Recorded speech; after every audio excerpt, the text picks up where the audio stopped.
Is this a complete reimagining of what we the player do in Starfield? No, it's Shattered Space. Is this Phantom Liberty? No, it's Shattered Space. Am I going to tear into the tyrannical Bethesda game studios and condemn the dark maniacal evil they have sowed into the very fabric of gaming as we know it?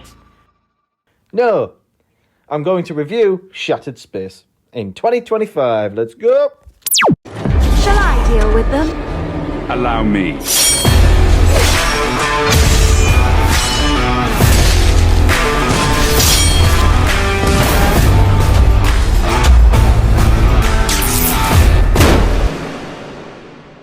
Now, I can't help it that I'm custom made. I can't help it that I look good, smell good, can dance all night long.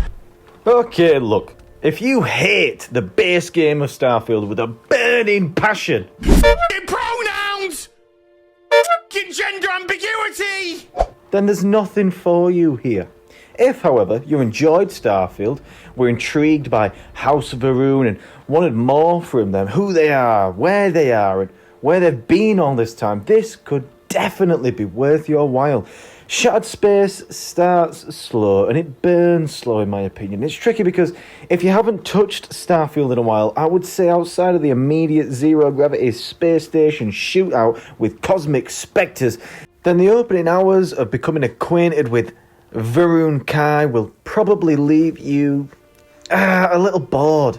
Maybe it's just me. I was super interested to find out more about House Va'ruun, especially after completing Andrea's companion quest line, and I was finding the pacing a little too slow. There's a lot of exposition here at first, with some dialogue that can go on for a long, long time if you really want to dig into the nitty-gritty of the lore and what's been happening on Va'ruun Kai. Within House Va'ruun, there's sub-factions that each have their own sphere of influence and micromanage different aspects of society on Va'ruun Kai. Imports, exports, arms, aid, that sort of thing.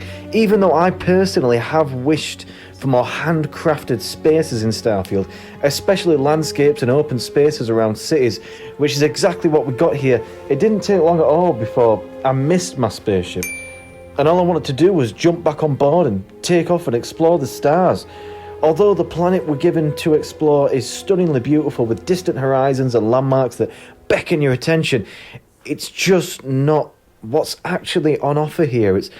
It's the quests, it's the deepening of House Va'ruun's lore, the human stories and how their religious beliefs and mad science clash and contradict each other. That's where you'll really lose yourself, in my opinion.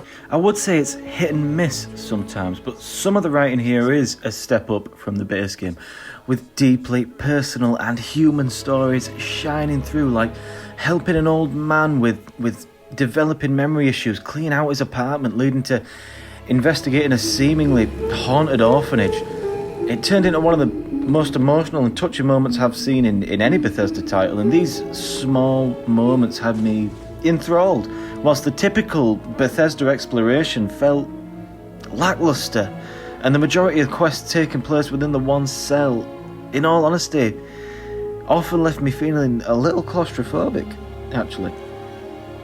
House Va'ruun is made out to be quite hostile in the lore of the base game, but reactions are mixed when you first arrive. Some NPCs are overly friendly towards the player, and I've seen other reviews complain about this, but I'd argue the mixed reception helps portray the human beings in this lost city at the edge of the galaxy as just that, human beings, more complex and diverse than their face value beliefs, a theme that's very much reoccurring throughout the DLC.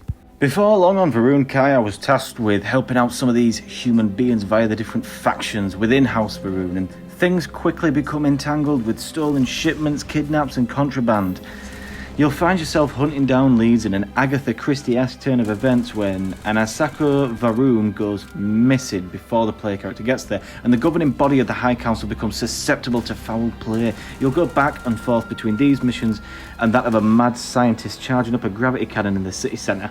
Although I found some of this a little overwhelming at first with the different characters and sub-factions that are thrown at you and introduced relatively fast, this turned out to be a lot of fun. I really did enjoy taking my time at some of the different story beats, and although I rolled my eyes once or twice just wanting to investigate the teleporting space goo and spectral stardust ghost men already, I enjoyed a lot of the quests I was sent out on, and the open-ended conclusions presented to the player were also pretty good.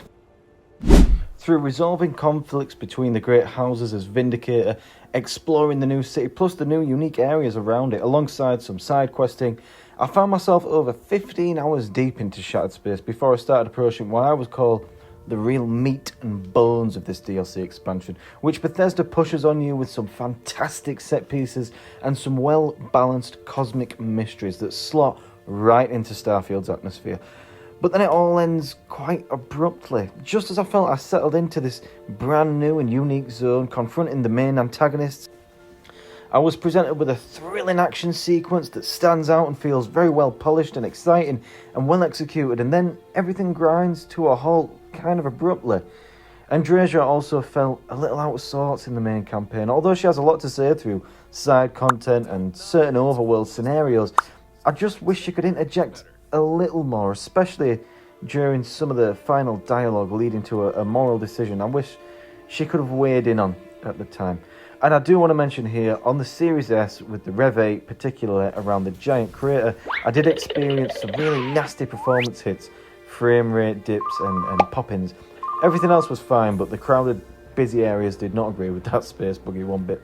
Overall, I've come away from Shattered Space excited for more. Excited at the potential of Starfield and excited of how much more of the game there is to experience and how massive it is.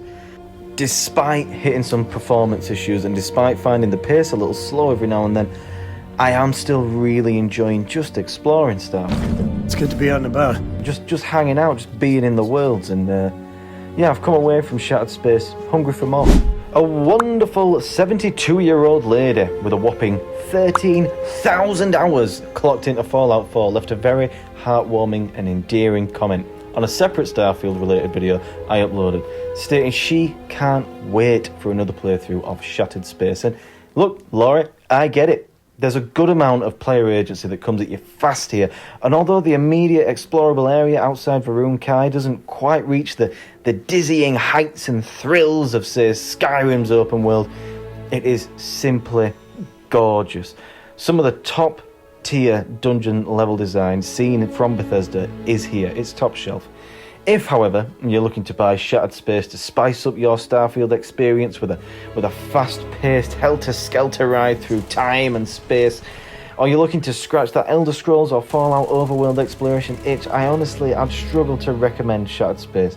Although the story does conclude with one of the best action sequences in Starfield, if you enjoy the more deliberate, story-driven side of Starfield, the dialogues, the characters, the human moments, that's where Shattered Space shines, in my opinion, with themes of family, dedication, ambition, and isolation. So, is Shattered Space going to reinvent Starfield? No. Is it going to please the people who've already written off the game entirely? Also, no.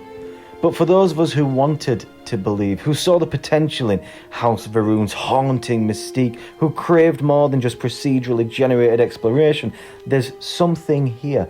This isn't Bethesda at their boldest, but it's Bethesda probably at the most introspective. It's more focused, more refined, and yet more limited. But sometimes that limitation works in its favour. The sprawling mystery, the moral ambiguity, the slow burn tension and cosmic weirdness, it all adds up to an experience that doesn't just ask you to shoot your way through the stars, but to listen, to observe, and to unravel. It's not for everyone, and maybe that's okay, because Shattered Space isn't here to convert the non-believers. It's here for the curious, the patient, and the ones who still hear the whispers of the great serpent in the dark. If that's you, then yeah, Shattered Space might just be worth getting lost in. I've been Gaming Limbo. I hope you found this relaxing and informative. Brand new channel, just starting out. A like and a subscribe would go a long way for me. Thanks for watching if you've made it this far. Thank you so much. I hope you have a good week and I hope you're having a good weekend. Thank you, bye-bye. Shall I deal with them? Allow me.